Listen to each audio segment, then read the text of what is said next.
Here's a swift little transporter design, obviously inspired by the classical Corellian design language found in Star Wars. But more than that, it's also got F-14 DNA, as well as New York bike messenger and sailing catamaran DNA. So if that piques your interest, keep watching. Welcome to Technouveau. My name is Rasmus. I'm an art director and concept designer with 20 years of experience in the games development industry, and I'm on a mission to inspire and empower your creativity by discussing and sharing and showcasing concept design and all things related to the craft, really. And today I want to show you a spaceship design that is part of the Big Medium Small Modelshop Greebles pack. Made for the pack, with the pack, which means that this will give you a sense of the things that you can build rather quickly and rather effectively with the pack. But regardless of that, it's a design overview that aims to show you the thoughts and the theories I was applying as I designed it. So why don't we get into it? Let's do it.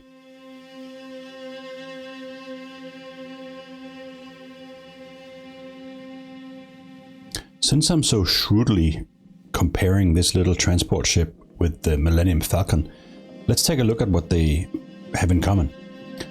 The first thing to note is, of course, the disc shape, the saucer shape of the Falcon, which appears ever so slightly on this one, particularly at the rear. We also have these guidance panels, similarly to what the Falcon has. And in the middle, we have a big engine vent on the little ship, much bigger than each individual of the 6 ones found on the Falcon, but sort of a style reference nonetheless. Different to the Falcon, but I suppose in some respects similar. We have this center piece here. I guess you could compare it with the forward mounted clamp for the Falcon, but here it's an intake of sorts, and we've talked about this before on my videos, and I'll tell you that I don't really mind whether it's atmospheric intake or space pseudo-scientific intake. I simply like how they look on the ship. I like how an intake usually can feel quite aggressive and scoopy, and it gives the ships a nice aggressive forward striving shape. The next thing is one of the things that I like to do when I play with the Corellian design language and I play with similarities and dissimilarities to the Falcon is to invert some of these shapes. So where the Falcon has the mandibles that, of course, the shape veers inwards, I do the opposite here. I have a shape that veers outwards. And in many respects, this becomes much more of a traditional catamaran ship design, almost like the America's Cup or whatever the race is called, where they race these big sailing catamarans. And also it actually reminds me of some of those smaller ones, like where you have like 3 or 4 people steering this little ship. But that's one of those things that is a riff off the Falcon, if just a subtle one in this case. The next thing is, of course, the Falcon has sort of like this B-29 cockpit. Well, a square version of the B-29 cockpit. And for mine, I have what is really just a basic jet fighter cockpit. But so that's the top line comparison between these two ships. Let's jump into Blender and take a closer look. So here you have it, parked on a non-space with a few BMS guys inspecting it. And again, as I mentioned, riffing off the Falcon design language, you can see here these particular blast guards or whatever. And in sort of a move that's typical to me, I then added these engines with more slats as well, which I guess you could argue that makes these blast shields sort of pointless because there's a double layer. But I'm sure if you wanted to, you could make a quick comment about how there are still shockwaves traveling back across the ship, and these would help guide against that. So, you know, in good classic science fiction, in the good classic science fiction tradition, we can make up excuses to give us the aesthetics we want. The big central vent here in the middle really defines the ship, and the whole shape wraps around that vent. It's almost like that structure lends the design some energy because it has this boomerang around this central piece. And again, you can see here the forward intake, and then these two catamaran type shapes coming out here. I left a little air gap in the middle there because I feel like it gives the ship some complexity. We can come back to the complexity in a little bit. And apropos the cockpit we discussed just before, here we see it. Pretty simple aircraft type cockpit. And I feel like it gives this otherwise really alien and really weird looking ship shape something to hold on to in terms of it feeling recognizable for regular people. And I think that gives the ship a little touch of relatability that I think is important.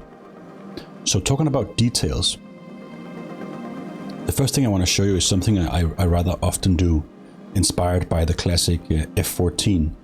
I remember seeing the F-14 on an aircraft carrier deck once in New York, and even though the Blackbird was also present, which is of course an amazingly beautiful aircraft, I couldn't take my eyes off the F-14 simply because it had so many complicated shapes weaving in and out of each other and angles on everything, and that really inspired me to whenever I do ship designs, I add odd angles. You can see here from the side of the ship, that's just straight into each other, these shapes, like this body here, straight. Then I add this little winglet and landing pod, landing gear thingamajig, and I give that a bit of an angle so that not everything is aligned perfectly. It gives it sort of a funny, interesting, analog, somewhat junky flavor. And for the F-14, it has the intakes. They sort of bend outwards and backwards as well. And it gives it sort of, it gives the ship design, both for the F-14 and for this ship as well, as sort of a slumpy, animalistic nature. When it's flying, it can feel muscular and it can feel like it's straining itself. And when it's sitting on the ground, it can feel like it's relaxed and slumpy. So that's a design principle that I really enjoy using. That has then led me into something interesting I want to show you guys here. We have underneath the main engine here, we have, and the intake here, we have this little engine compartment. And onto that, I craft these wings here, these rearwards wings with strange slats and everything. They're quite rough in terms of modeling. But what I think is important to mention here is that they add to that sense of strange and surprising angularity of the ship. As I mentioned, all of this is flat, it's planar, it's pretty straightforward. And then we have these side parts here connecting both with a regular straight wing, but also this strange slanted wing, so that when the design is moving, you can't quite figure out what the hell is going on with those angles. You can see how you can see these wings through these gaps here in the front. And I think that lends the ship some surprising nature when you have elements of it that you can't quite figure out. And you can imagine, if you see this in a movie, that you would get the initial layout immediately, but that these other angles would surprise you. And you can imagine if it's parked on a landing pad or something, you would have some odd angles that would feel quite surprising. You know, something like this, for instance, right? If you have conversation happening in this space over here, maybe we take our little friend over here. If he was standing here having a little debate with somebody about where to carry the load, and you frame the ship like this, it would be super surprising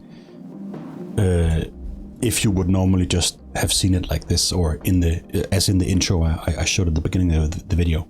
So there's some notes there that I think is interesting for us designers to add these elements of subtle surprise. That means that you could have, it's almost like the ship design shape has more to offer than initially thought, and I really like that thinking. Again, all comes from the F-14 in my example. So that's the overview of the overall layout. If we move into looking at details, one of the things that's really notable is this auxiliary gunnery station here. I would imagine it being automated or something like that. And it's mostly for defense, as it's better at pointing backwards than it is pointing forwards. I don't see this as being an attack ship in any shape or form. hold up, I completely forgot to talk about what the hell the purpose is here. Come on. Ridiculous. So, coming back to the overview of the ship, of course we have the cockpit compartment over here, and opposite that we have the little storage for packets and whatnot. And I see this as, you know, people were asking me, wait, you can't access this cargo storage from the inside? I'm like, no. It's like a motorbike or a little scooter or a bike messenger or something. You have to land, get out, get up the little ramp here, up into this little cargo hole up here, like a crawl space basically. Get your stuff and come back out. So I think it's funny and charming to some degree to design a ship that has built-in, let's say, challenges. And of course these two pods here, one for cockpit and one for the packages, sort of gives it this super clear purpose, at least certainly once you understand what it is. And it's almost like a backpack or a side cart, like a motorcycle with a side cart. And I really like that analogy. I think that's really fun. Sorry, I forgot to mention it earlier. So of course that's key to the design. I shortened this one because I widened it and I wanted it to have a visual balance. So as this one, this pontoon over here is long and sleek, this one is a little bit chubbier and therefore shorter. It gives the ship some dynamism when you move it and view it in different angles. And yeah, a fun little idea. Bike messenger. Not all spaceships have accessible cargo bays. Get over it, yeah? All right. So talking about the weapon here, the defense weapon. Another thing I tend to like to do is to add odd little intakes. So we have one here as well. We have some engine components, gobbledygook, classic Greeble madness here. Access port over here. And then because if you do a ship for a huge universe, or in particular a Star Wars universe, you have to have a radar dish of some sort. So I added sort of a World War II, Cold War kind of odd little antenna over here. And again, big, odd, aggressive looking intake, making the ship look powerful. And of course the classic pipes and radars and little antennas and landing gear and whatnot to really complete the ship. Of course, when you do your model kit style stuff, you have to have a little gap in the panels and some pipes in and out. And also inspired by classic aircraft like this, what looks like a refueling rod here. So yeah, a little nifty, quick, aggressive, maneuverable little bee of a transporter.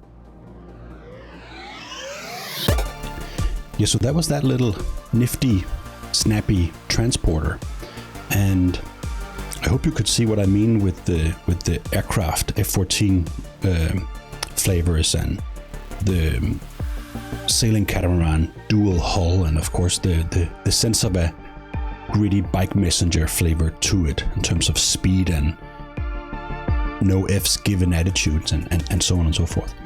And yeah, a design I had a lot of fun with, and I think, as you saw in the first video, it appears quite nimble and quite agile, and it